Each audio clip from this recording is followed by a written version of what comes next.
Hello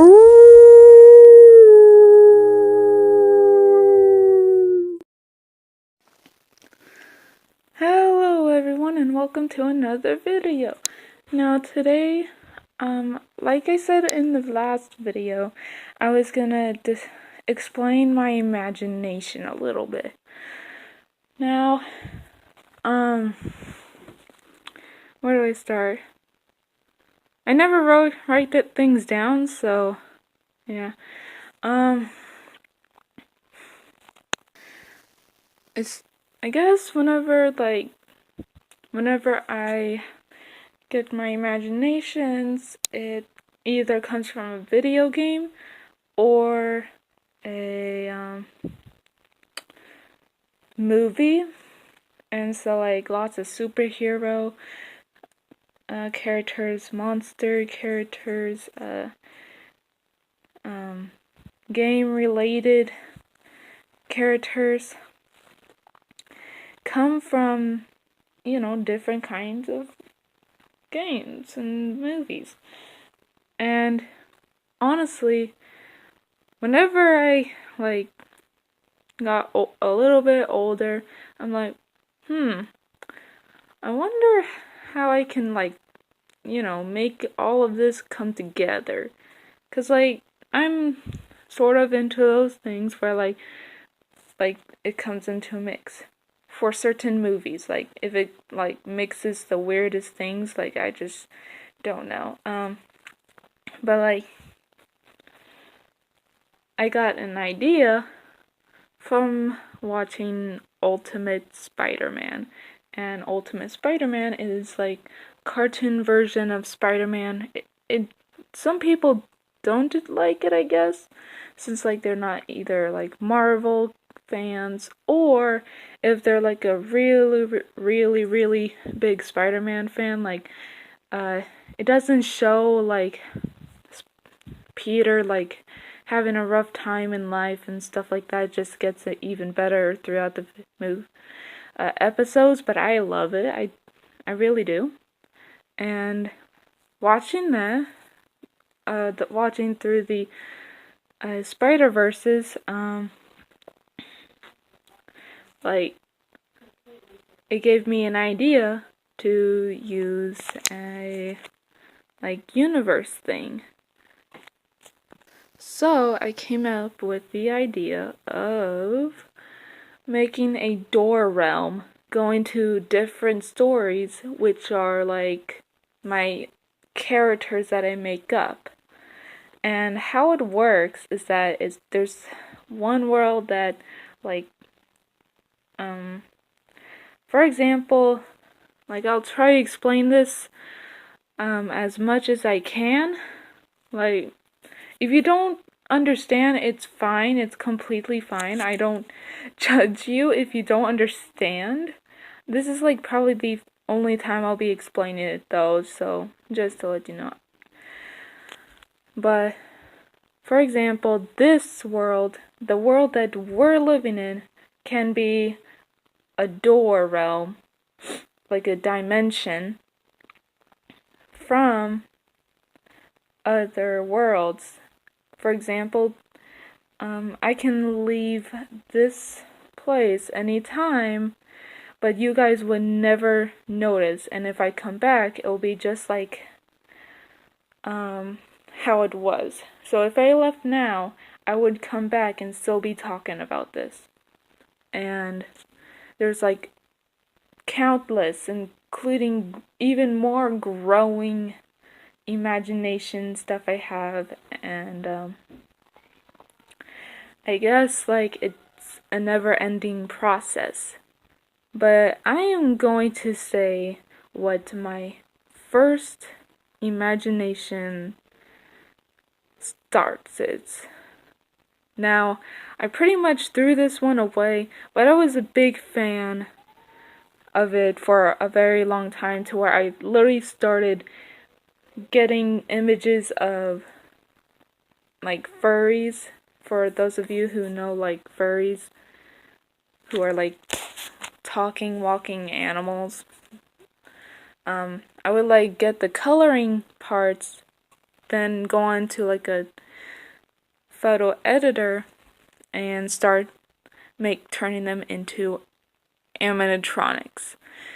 Now, if you haven't guessed it yet after the word animatronics, you probably, and if you did, it is from FNAF. I got the idea from the game FNAF, Five Nights at Freddy's. And I guess I'm so embarrassed by it. Like, it makes zero sense onto the plot stories of every game. But like, I literally stopped that a long time ago. But I was such a huge fan of FNAF. I never played it, but I remember watching, I'm not gonna say his name, but he was a good friend of mine, and before we met, he would always play FNAF on his Chromebook on the bus. And I would always look over his shoulder from the other seat, and I would see him playing FNAF, and I was just attracted to it. And like every time he looked over, because I think he saw me, well, felt like someone was watching over his shoulder, he turns towards me, and I look away because like I was pretty shy, I guess. But yeah, like FNAF was the start of the Door Realm creation. Then, by watching lots of Marvel movies, I started having like awesome. Okay, I think the next one was Narnia. The Narnia like character I made up. I don't think I've ever drew her before, but it would always be in my head every time I watch Narnia. Like, she would be the so awesome sword fighting bowmaster wolf tamer person. I'm like in love with all my characters, even though they do not make any sense. But then, of course, like I said at the beginning, I pretty much ran out of spaces for trying to combine all of them in my mind. So I started putting a few down in my story. Like, I started making a little book. I'm probably never going to put out to like the world, I guess. It's online, so I have a choice of putting it out into the world, but like I haven't been working on it in forever, but like there's just a few characters I have in there. Like, for one, I think there's one called, let me think for a moment, Spirit Eye? Oh, okay, I don't really know if it's Spirit's Eye, but it's where this girl has, like, she can see spirits, and how I got that is by watching YouTube of paranormal activities, and some people can see them, like mainly children. So like I had the idea of having her having like a spirit eye. Every time she starts seeing spirits, her eyes would start glowing and stuff. I honestly enjoyed that one, I guess. I don't know, there's like thousands. There's even this one called Nightmare, I think. Like, that one is pretty intense, to be honest.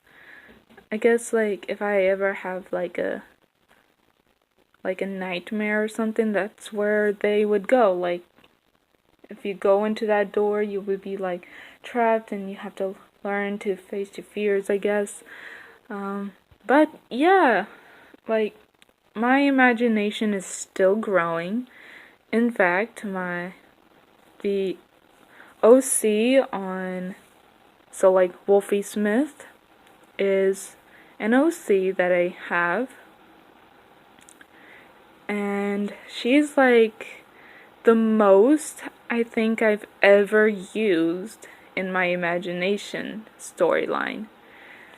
And like her name would be popping up like with a wolf figure, like wolf ears, wolf tail. Like I think she was like the #1 character. And there's this one story, I remember it so clearly. It's where everyone, I call them creature blood, and the reason is, it's like sort of like werewolves, except they're more controlled. They can transform into the creature that they have the blood of. They can have mixed blood. For example, my character in one story had bird wings, a wolf body, and the flexibility of a cat. And I think I'm pretty proud of it, because like it's pretty much everything I need. And then I think the claws like can go into her paws whenever she's in like sort of like a cat, you know? People can like there can be, for example, I'll give an example. So my sister, her character name that I made up for her, because I make up other people's characters. For example, my cousin, the girl dominator, I made up her character and she fell in love with this, so it's pretty much her character too. So my little sister's character is named Lou. In the FNAF form that I did it in and pretty much is embarrassed of is Wolfie New, because she's a new animatronic that replaced my character, which is a long story which I will not get into, but over the years I thought of naming her Lou, short for Lucy. And I really enjoyed the name Lucy, especially since it came from the movie Narnia. And of course I love Narnia, so of course I used the name Lucy. And so my Lucy is, her main blood is a wolf, but she can also transform into a cat, which is another piece of blood she can have. And then my brother, the oldest but youngest brother to me, okay, so like, how do I describe this? He's the second born, okay? I'm the first, he's the second. Okay, I think I got that. He can, I just pretty much thought of this like this year, since his favorite animal is a red panda. His favorite animal was a red panda. Not was, is a red panda. And I should know, since his background is literally adorable little red panda. And I think he also made like a little meme of him for himself to laugh at, because it was a funny looking red panda. Anyways, that's his second blood from being a wolf. So yeah, I hope you guys understand that a little bit. Like, you don't have to understand it, but yeah, I also made this video and of like sketching, and yes, I did use a reference picture, because on the package that I got it from, out of the pictures on the like reference pictures, I guess, are way too small for me to see. So I literally got onto Google and searched up the brand and then found the picture, but then I tried really hard. It's not as good as it, because like I don't know what they did, but honestly I thought it looked pretty good. I hope you guys enjoyed it, and believe me, it took hours, and I mean hours doing it. I hope you guys enjoyed this video, and if you're new to the channel, please subscribe, leave a like, and ring that bell for notification, and yeah, run free, everyone.